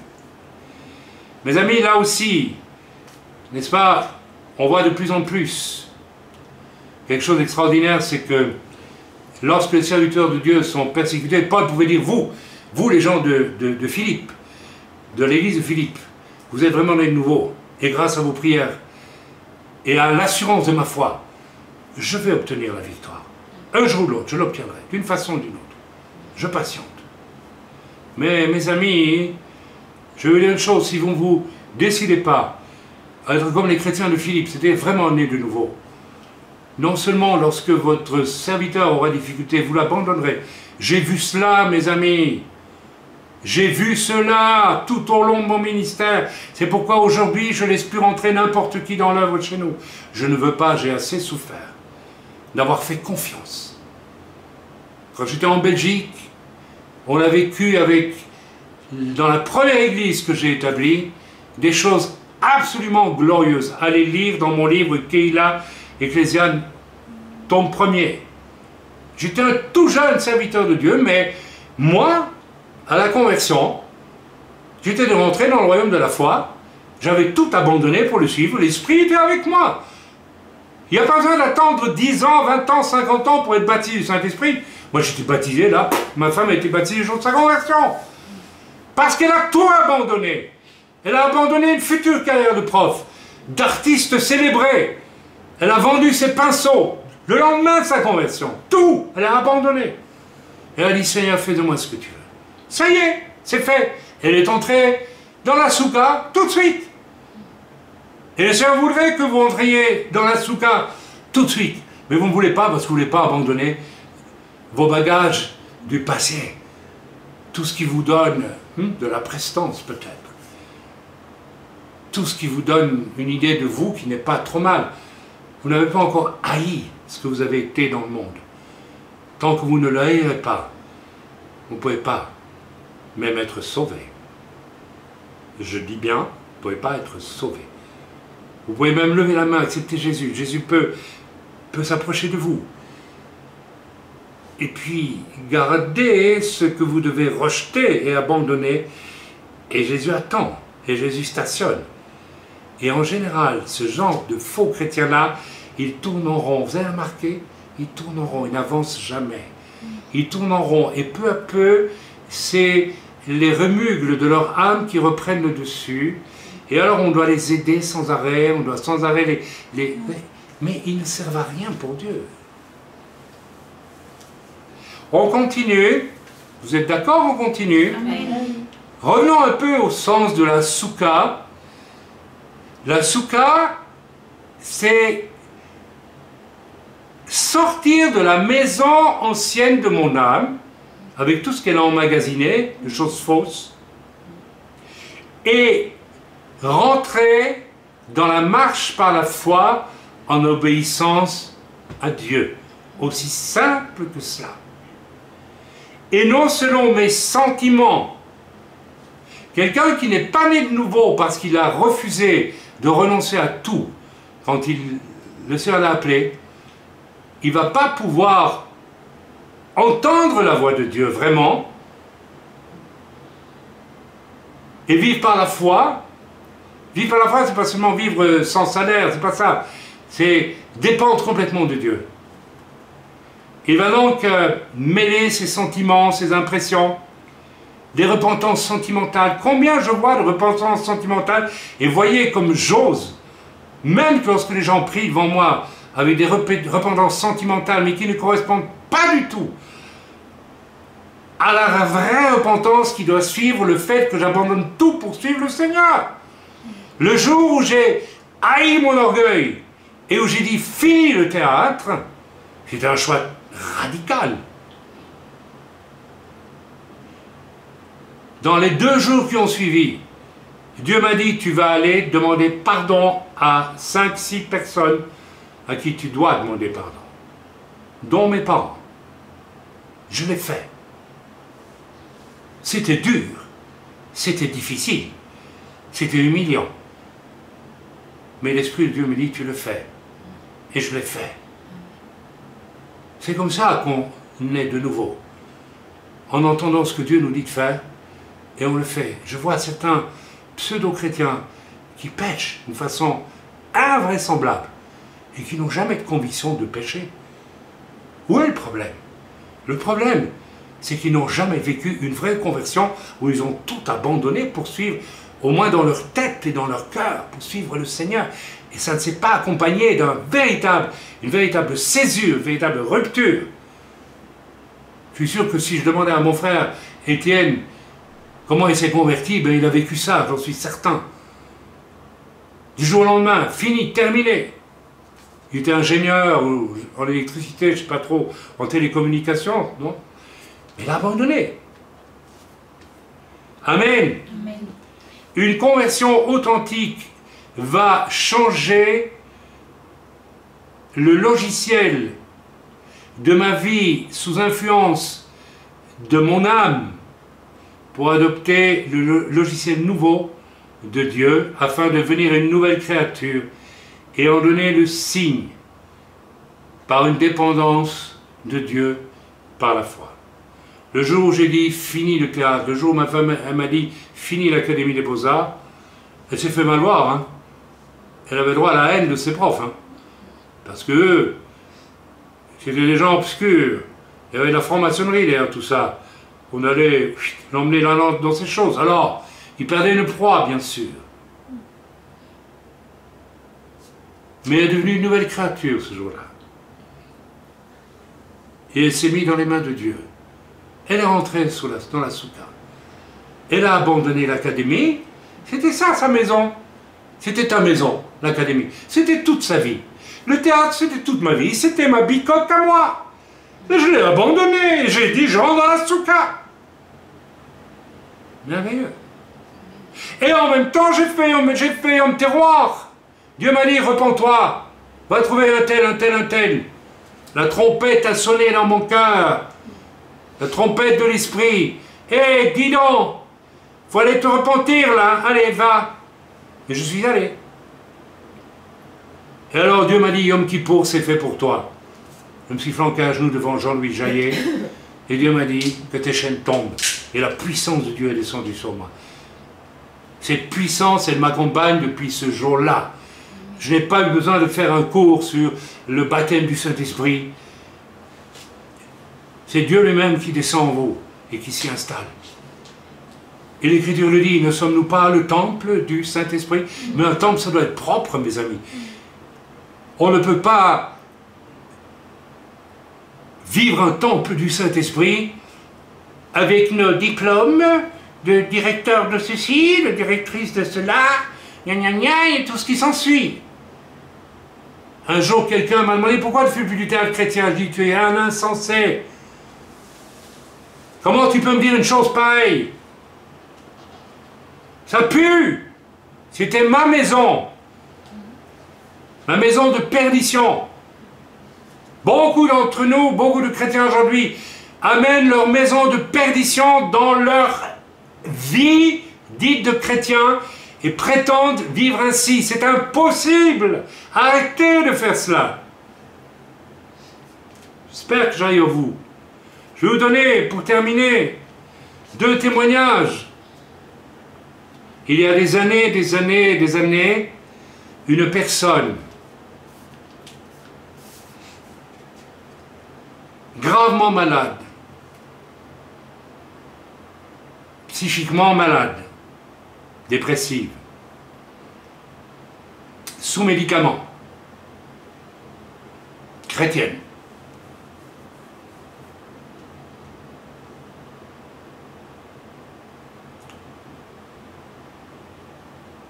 J'essaie d'aider cette personne en priant, parce que je voulais la sortir de là. Parce que un chrétien dépressif et sous médicaments, c'est pas une situation qui peut durer tout le temps. Alors avec des trésors de délicatesse, le Saint-Esprit m'a montré que cette personne avait été abusée, non pas sexuellement, mais avait été malmenée en public, alors qu'elle était une jeune adolescente, par un homme qui jouissait d'avantages particuliers de la part du père de la personne. Je ne rentre pas dans les détails. Et quand cet homme, conduit par le diable, a fait quelque chose, un geste extrêmement blessant pour cette jeune adolescente, le père de cette adolescence n'a pas bronché parce qu'il avait des intérêts commerciaux avec cet homme. Vous vous rendez compte? Il est rentré dans l'âme de cette gamine une détresse terrible qui l'a menée dans une dépression totale. Elle ne m'avait jamais dit ce qui était arrivé, mais l'Esprit de Dieu m'a dit le mot abus. Mais c'est même pire qu'abus. J'ai oublié le nom que Dieu m'a donné. Je lui ai dit, est-ce qu'il s'est passé quelque chose dans ta vie qui fait que... Et là, elle a pleuré, elle m'a dit oui. Oui, effectivement, quand j'avais 12 ans, il se passait telle chose. Je lui ai dit, écoute, nous allons prier. Nous allons prier parce que Dieu veut dégager ton âme de cette chose.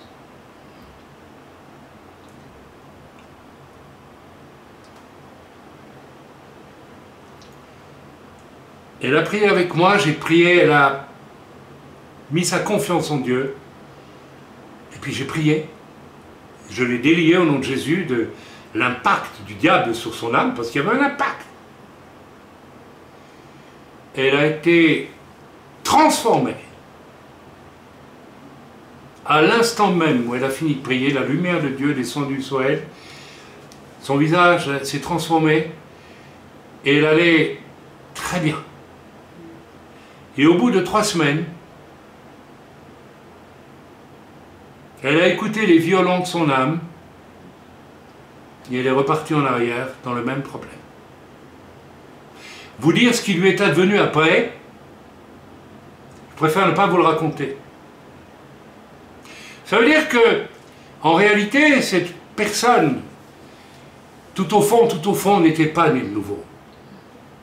Parce que si elle était vraiment née de nouveau, elle aurait été délivrée de ce problème bien plus tôt déjà. Au fond d'elle-même, elle avait un refus de vivre en vie nouvelle. Elle n'avait pas envie de cela. Donc elle a préféré retourner dans sa dépression plutôt que de continuer à faire confiance en Dieu et de vivre hors de sa dépression. Ça vous paraît incroyable, mais ça existe. Je ne vais pas détailler plus. Vivre par la foi, mes amis, est quelque chose qui est donné à tous ceux qui acceptent de mettre à mort leur vie passée. Cette femme n'avait jamais mis à mort son passé. Elle se réfugiait derrière cet abus qu'un parent avait commis dans sa vie pour expliquer son état.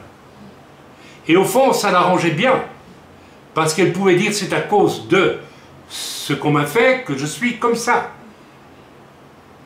Mais elle ne voulait pas être délivrée de cela. Je ne sais pas si vous me suivez. Elle ne voulait pas de la foi qui aurait pu la délivrer complètement. Mes amis, vivre par la foi, vous commencez à comprendre, c'est pas seulement vivre sans salaire ni rien du tout. C'est vivre une vie de relation et de confiance parfaite avec Dieu.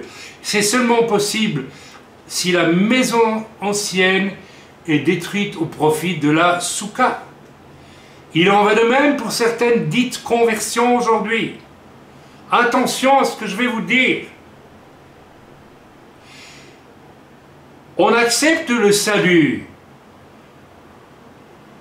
avec ses sentiments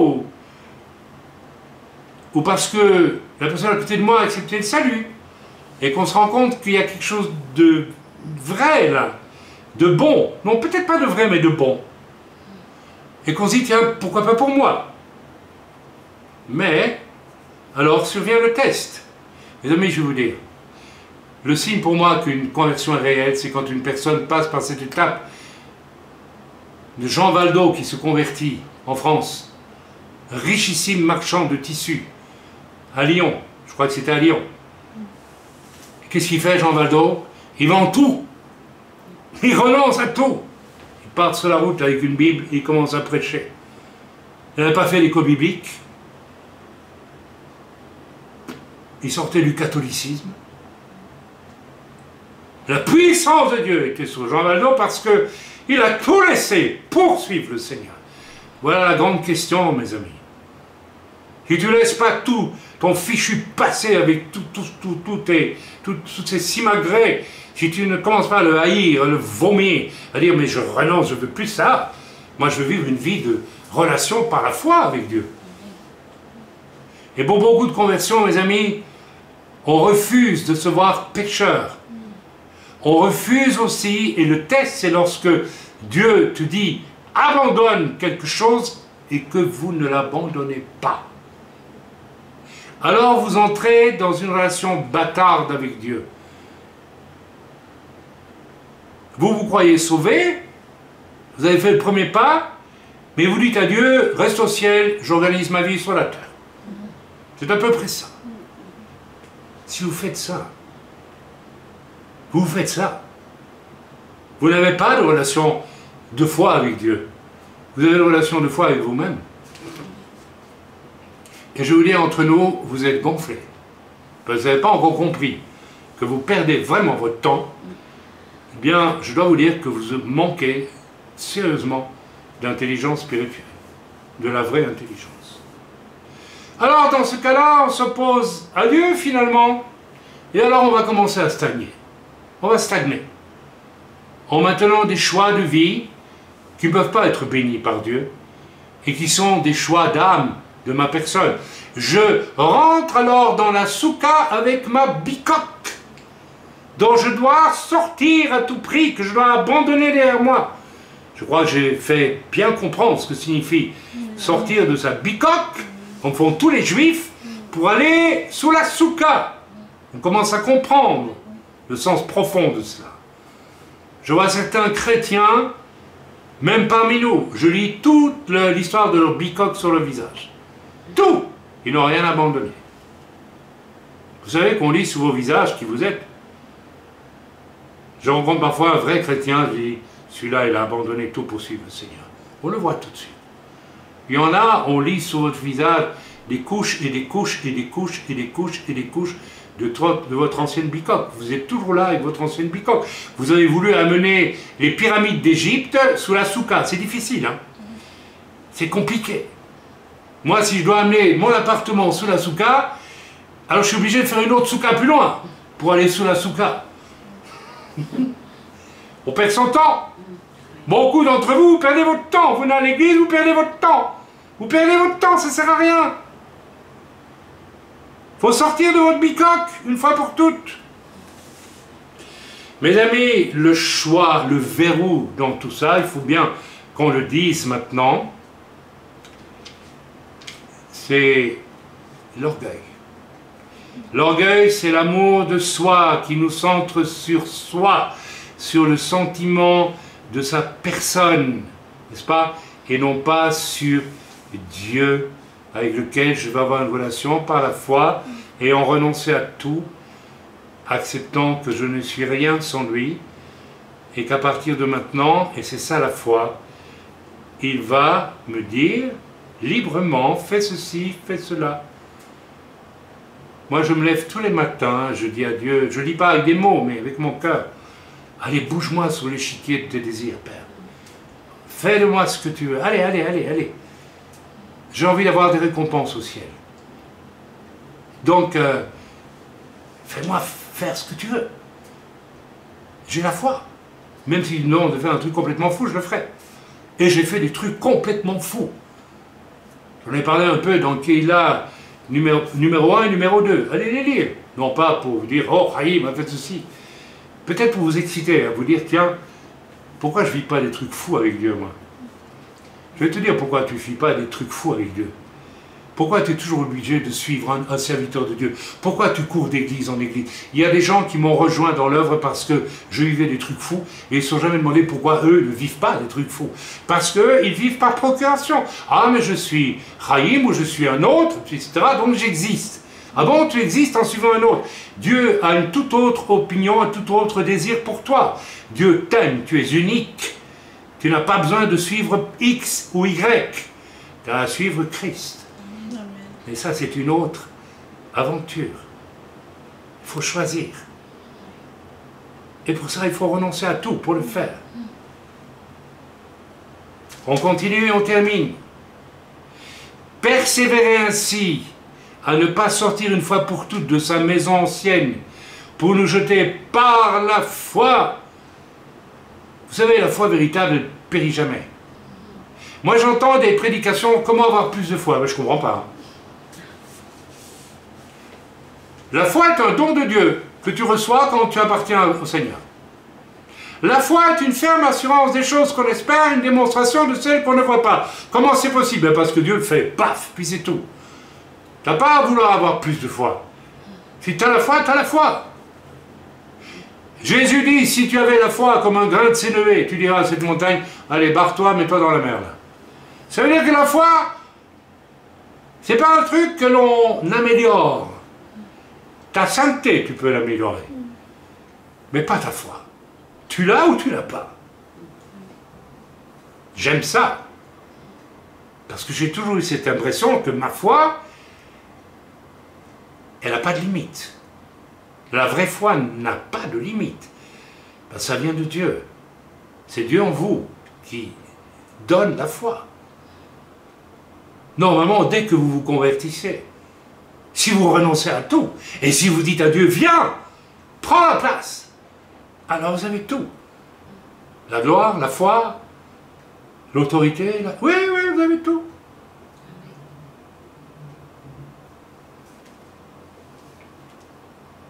Maintenant, je vous pose la question, la personne dont je vous ai parlé tantôt, dont j'ai donné le témoignage, en réalité, elle a choisi de retourner dans sa maison, dans sa bicoque, passée et à retomber malade. Vous savez pourquoi? Parce qu'elle était lâche.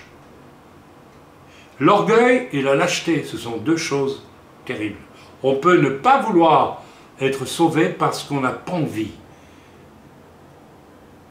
Par lâcheté. Parce qu'évidemment, ça coûte de tout laisser poursuivre le Seigneur. C'est curieux, il y a des gens qui disent non, c'est trop, je ne veux pas. Dieu reste au ciel, moi je suis sur la terre. C'est tout. Suis-je lâche? J'ai accepté le salut en Yeshua. J'ai quitté les demeures d'illusion de ma maison pour la soukha. Du moins je le déclare. C'est ce que beaucoup déclarent. En mots.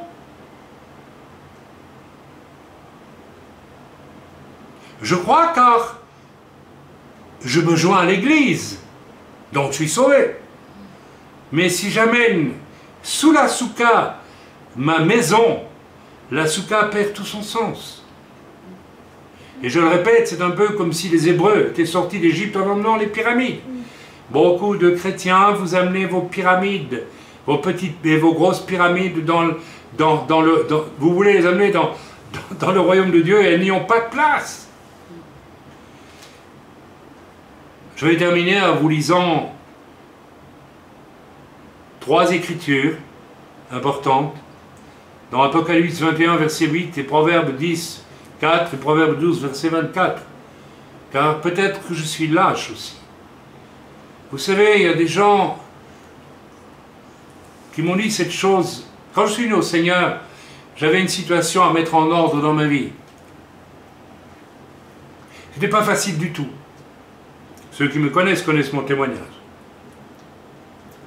Ça n'a pas été facile du tout. Et j'ai dû faire intervenir par la foi la puissance de Dieu pour arriver à faire un choix que je devais absolument faire. Mais je l'ai fait.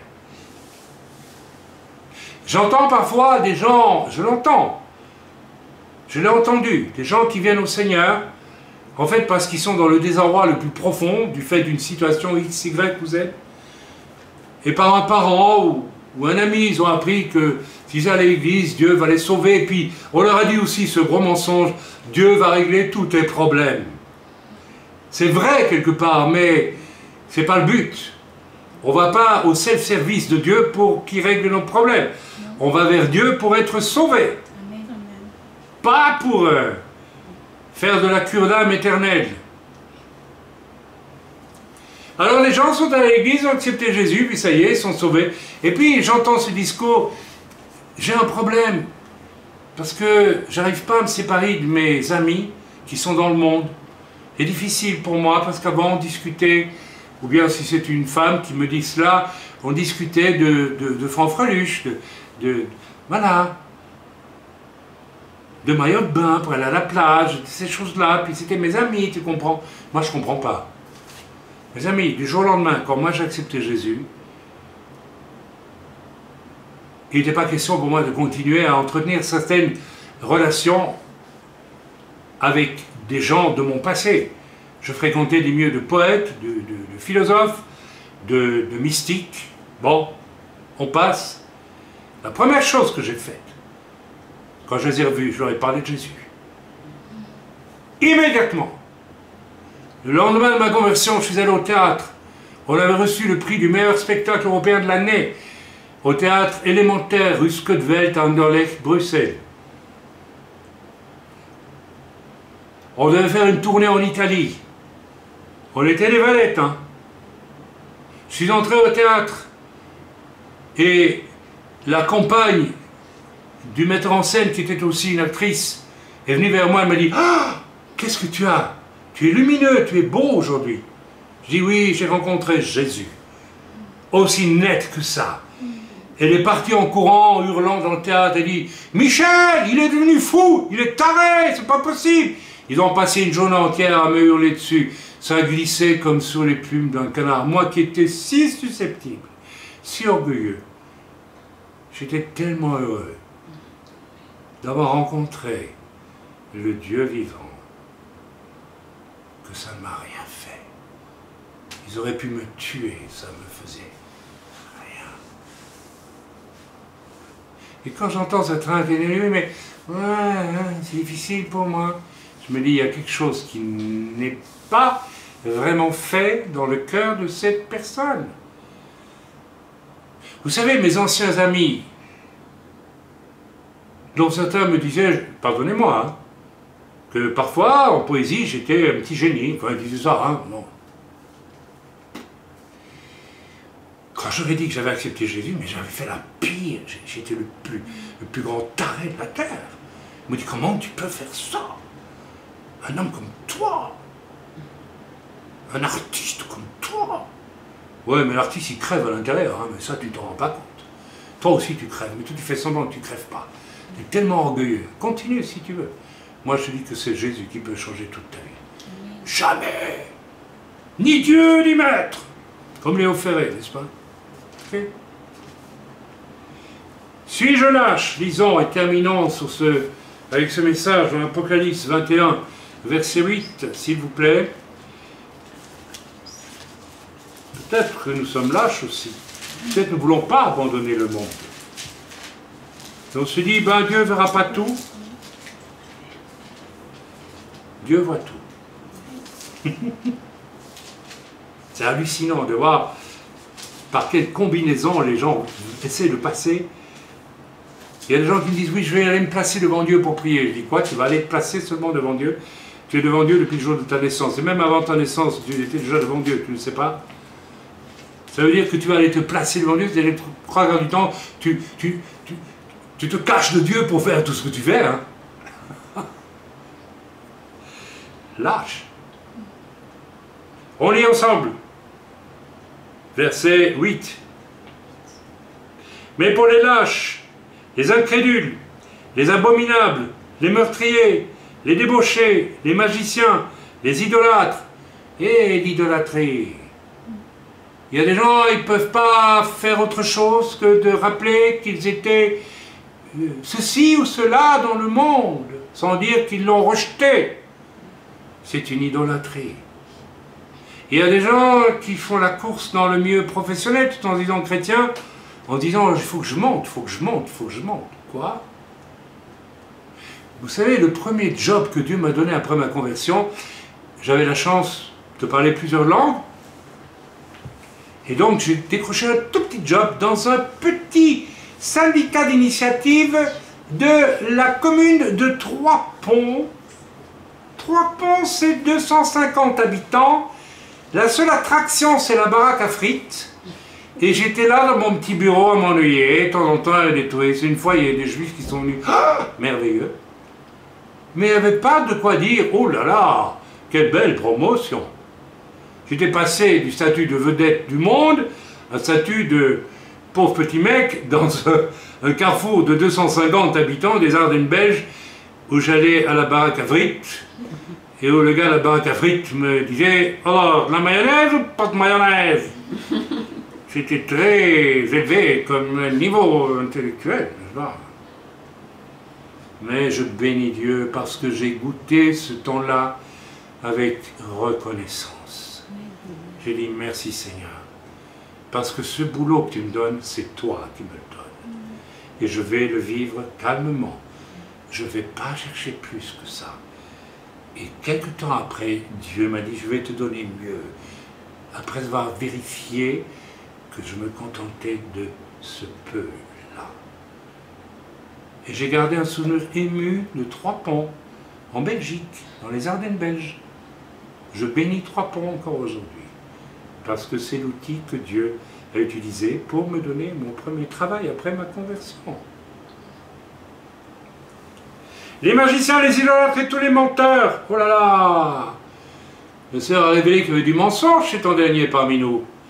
Les menteurs. Leur part sera dans l'étang ardent de feu et de soufre, c'est-à-dire l'enfer, ce qui est la seconde mort. Alors mes amis, attention, si vous êtes lâches, alors que Dieu vous demande de lâcher le morceau, parce que vous espérez que Dieu ne va pas trop vous en vouloir si vous ne lâchez pas vraiment le morceau, vous allez descendre tout droit en enfer un jour. Ce n'est pas moi qui le dis, c'est cette parole-là. Si vous n'êtes pas d'accord avec cette parole-là, il faut aller chez les bouddhistes ou dans une secte, faites ce que vous voulez. Mais moi, cette parole-là, c'est la parole de Dieu. On va lire maintenant, rapidement, dans les Proverbes, deux choses qui sont très intéressantes à lire. Proverbes, chapitre 10, verset 4. Lisons ensemble, s'il vous plaît. J'espère que vous avez vos Bibles avec vous. Oui. Il paraît que maintenant, on ne vient plus à l'église avec une Bible, ça ne se fait plus. On a le Saint-Esprit, alors on plus besoin de la Bible, n'est-ce pas? Quelle hérésie. Verset 4, lisons ensemble. Celui qui agit d'une main lâche s'appauvrit, mais la main des diligents enrichit. On a compris ici qu'il s'agit de la paresse, mais il peut y avoir une espèce de paresse spirituelle aussi, au moment de la conversion, et qui me rend lâche, et au lieu de m'enrichir par la foi en Christ, je vais m'appauvrir. Je vais tourner en rond. Je vais aller vers des solutions qui ne sont pas de Dieu, mais qui sont de moi. Et je le vois, toute personne qui refuse cette étape de tout abandonner pour suivre le Seigneur d'une façon claire, nette et décidée, est une personne lâche qui va s'appauvrir et qui va s'embourber de plus en plus dans des solutions qui ne viennent pas de Dieu et qui vont donc susciter toujours plus de frustration, de difficultés. Lisons à présent Proverbe 12, verset 24. Alors, lisons cela. La main des diligents dominera, mais la main lâche sera tributaire. La main des diligents, des ardents, des bouillons. Ce que je te reproche, dit le Seigneur à l'église de laquelle? Allez, La Odyssée. C'est que tu n'es ni froid ni bouillant, mais tu es tiède. Alors encore aujourd'hui, le Seigneur te dit, toi qui n'as pas tout lâché pour me suivre, et qui emmène tes pyramides dans la soukha depuis parfois 10 ans, 20 ans, 30 ans, sache une chose, tu es un tiède.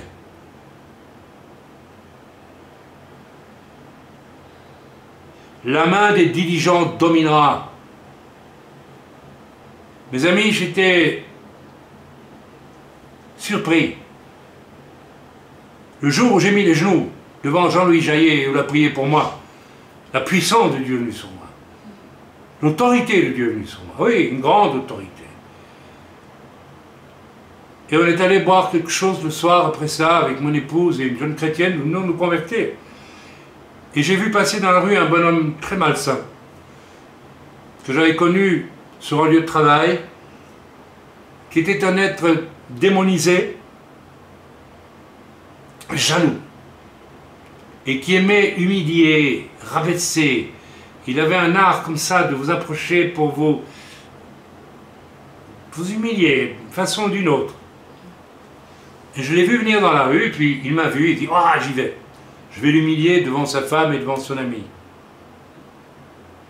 Il s'est mis comme ça devant la table et il m'a regardé.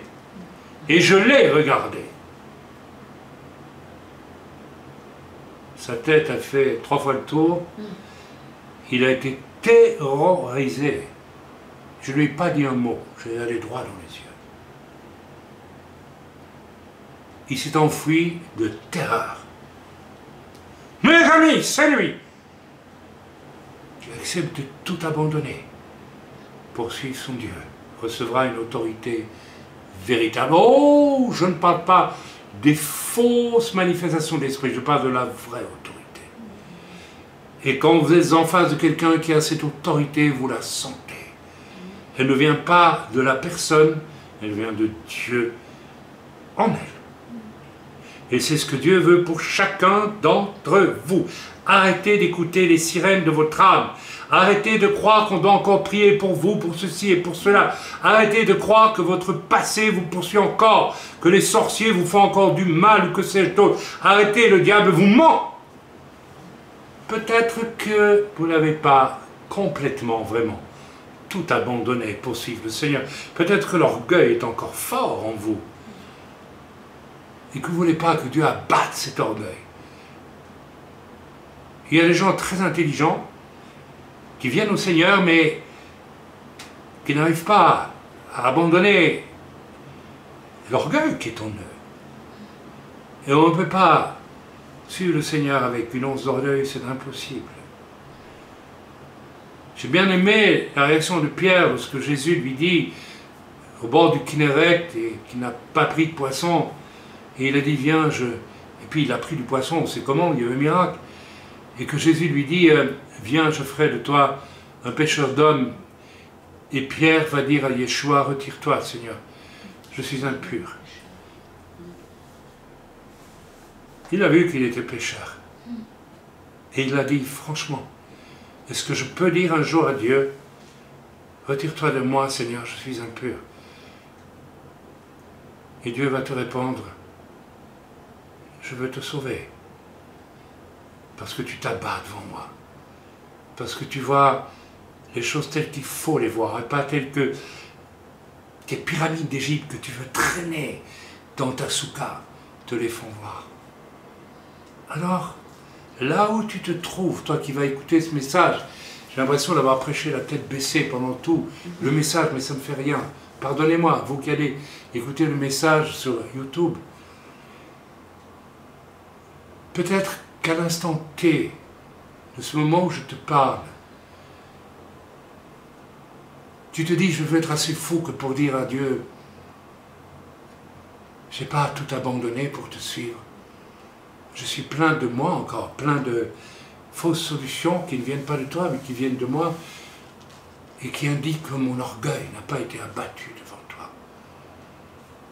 Alors Père, je m'agenouille dans la cendre, par terre devant toi, je dis, pardonne-moi Seigneur. Pardonne-moi Seigneur. Viens comme tu l'as fait pour le serviteur de Dieu qui parle aujourd'hui, dans l'humilité que je vais manifester devant toi. Viens briser mes chaînes, celles de mon orgueil, celles de mes folies passées, qui m'habitent toujours et qui doivent être détruites. Parce qu'à la croix, tu as détruit tout ce qui doit être détruit dans ma vie qui ne peut pas te convenir. Ainsi, je te supplie maintenant de me sauver, mais j'abdique devant toi totalement. Et je m'attends à toi pour que tu commences à me parler de Yom Teruah, que par les trompettes de l'esprit, tu me parles de ce que je dois réparer dans ma vie. Très peu de gens se convertissent et me témoignent, j'ai été appelé à réparer ceci ou cela ou ceci ou cela, à aller demander pardon, à restituer ce que j'ai volé, à aller là et là et là dire que j'ai fait ça et ça qui n'est pas juste. Aller peut-être même à la police pour me dénoncer. N'entend plus jamais cela. Jadis on entendait. Mais moi je veux le faire, Seigneur.